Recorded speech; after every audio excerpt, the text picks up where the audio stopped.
पूरों के नाम पर अपने ही परिवार के साथ ये सब कर रहे हैं। सौतेली बेटियों को आज से 5 साल कबल वो अपनी ज़्यादती का निशाना बनाता है, अपने जिस्मानी तशद्दुद का निशाना बनाता है। ये सब कैसे हुआ, क्यों हुआ, आइए आज इन 2 बच्चियों से जानते हैं। अच्छा फातिमा, ये कब हुआ, कैसे हुआ? वो आपका वालिद था, उसने क्यों ऐसा किया?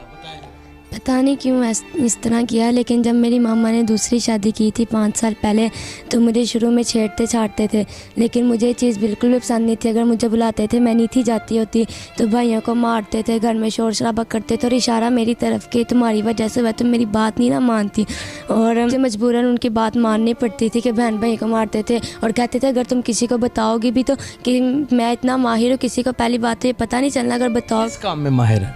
ये काम में कारी में कहते हैं मैं इतना माहिर हूँ कि किसी को पता ही नहीं चलना सारी ज़िंदगी। तो ये मौका कैसे मिल जाता है? घर में इतनी फैमिली रहती, 2 बहनें रहती, भाई रहते, माँ रहती, ये कैसे मौका? पता नहीं उन्हें किस तरह मौका मिल जाता था, वो मौका खुद ही ढूंढ लेते थे। आपने रोका नहीं कभी, आगे से मज़ामत नहीं की? रोकती थी, ज़बरदस्ती कर लेते थे।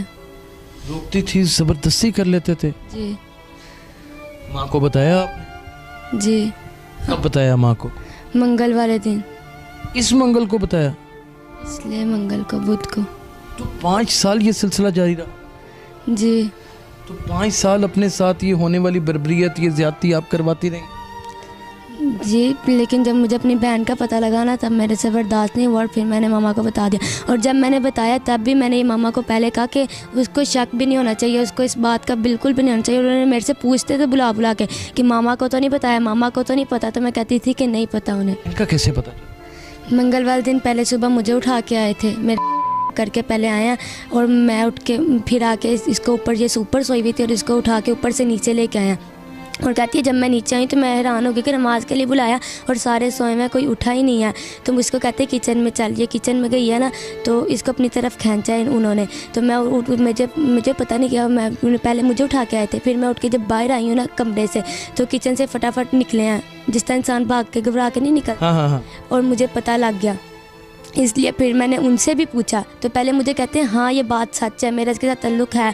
फिर मैंने कहा क्यों है आपका उसके साथ नहीं होना? मुझे समझ नहीं लगी, ये किचन में गए हैं तुम्हारे साथ, ये हरामज़दगी करने के बाद ये किचन में गए हैं? जी, मेरी छोटी बहन के साथ करने के लिए। तो फिर उसको ज़बरदस्ती पकड़ा? जी, इसको ज़बरदस्ती पकड़ा। उसने शोर मचाया कि नहीं मचाया? नहीं। चुप रही? जी। तो फिर उसके साथ ये सब कुछ कर गुजरे? नहीं, मैं ऊपर से आ गई थी, अभी इसको पकड़ा ही था तो मैं ऊपर से आ गई थी। तो फिर जब आप ऊपर से आई तो फिर फटाफट किचन से भाग के निकल गए बाहर। और मैं फिर मेरी बहन को इन्होंने कहा कि अगर ये पूछेगी तो कहना मैं तो अंदर पानी पीने गई थी किचन में, लेकिन मेरी बहन ने मुझे सच बताया। नाज़रीन, आप हमारी स्क्रीन के ऊपर देख सकते हैं इस सफाक आदमी की तस्वीर। ये जंजीरों में जकड़ा गया है, थाना फ़िरोज़वाला में ये गिरफ़्तार हो चुका है, इसकी गिरफ़्तारी हो चुकी है। ये सफाक आदमी की पीछे तस्वीर आप देख सकते हैं। ये मरियम से जानते हैं कि इसके साथ कब कैसे क्या होता।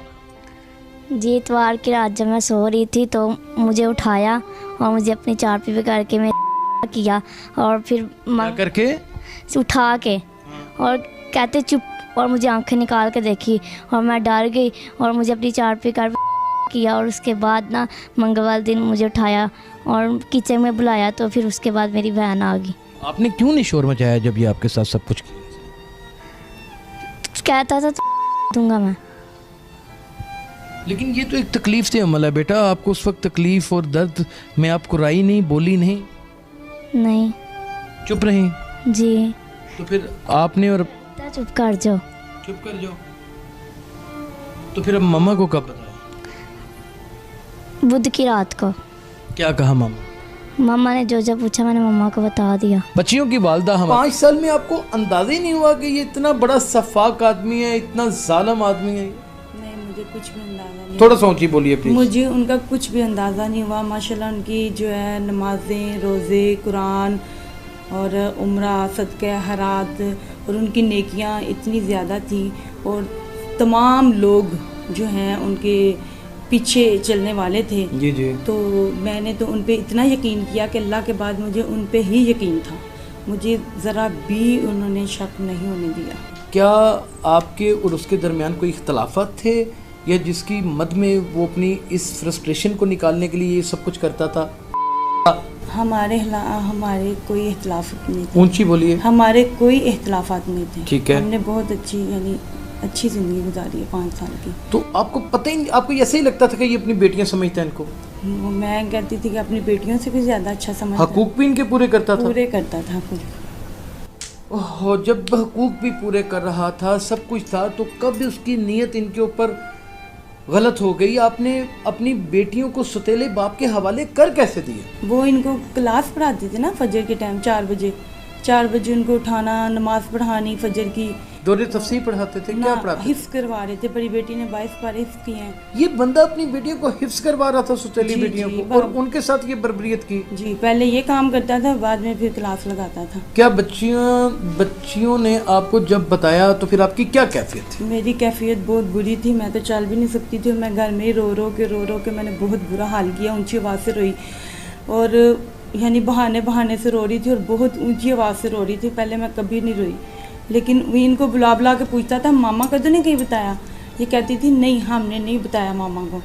फिर थोड़ी बार फिर अपने आप को हौसला देती थी, और इसने मुझे ये कहा था कि कभी शक भी ना होने देना, यहाँ निकलेंगे। फिर मैंने आपको इसीलिए बात वो फातिमा को कहता था? जी नहीं, मुझे इसने कहा था कि आपको हमने बता दिया ना, लेकिन आप ना किसी से करना बात। आप ना पापा, कि इसको शक ना होने देना मामा, आप उसके साथ सही रवैया रखना। मैंने कहा ठीक है। आप कैसे पुलिस को इत्तला की आपने? क्या किया? डिसीजन कैसे लिया इतना बड़ा? एक तरफ शोहर है, दूसरी तरफ बेटियां हैं। मुमकिन है बेटियां गलत बात कर रही हों, मुमकिन है शोहर के ऊपर इल्जाम लगा रही हों, सौतेला बाप है। कैसे ये सब कुछ किया? ये सब कुछ मैंने इस तरह किया कि फातिमा ने मुझे बताया कि मामा सुबह क्लास पढ़ के आई, कहती मामा मैंने इस घर में नहीं रहना। रो रही थी। मैं नाश्ता बनाने लगी, 8 बजे छुट्टी होती है। तो मैंने कहा क्या बात है? मैंने कहा शायद बच्चों से कुछ झगड़ा हो गया। तो मैं नाश्ता बना रही, मैंने कहा अच्छा मैं सुनती हूँ तुम्हारी बात। तो इसके बाद जाके ये कमरे में ना बात कर रही थी उसके साथ कि तुमने ऐसा क्यों किया?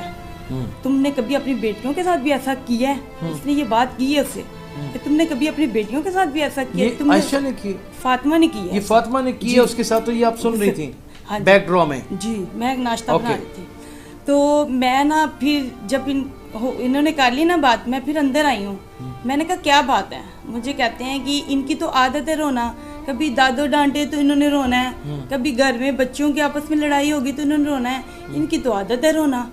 अच्छा फातिमा जाओ, बात के ऊपर पर्दा डालने की हाँ कोशिश जी। की। मैंने कहा अच्छा ठीक है, बच्चों की आदत होती है, छोड़े आप। फिर जब मैं इसका चेहरा देखूं, मैं कहूँ ये लगता ही नहीं ऐसे 5 साल में मुझे तो इसने किसी किस्म का कोई ये ऐसा है ही नहीं। इसका चेहरा क्यों चमक रहा है? इसका माथा क्यों चमक रहा है? लाइटें मार रहा है माथा। ये बच्चियाँ क्या कह रही है? मुझे समझ नहीं आ रही थी। फिर जब इसने मुझे ये कहा कि नहीं मामा आपको सही बता रहे हैं, फिर मैंने कहा बच्चियों को इतनी बातों का कैसे पता था? हमें तो शादी के बाद पता चला था ये बातें।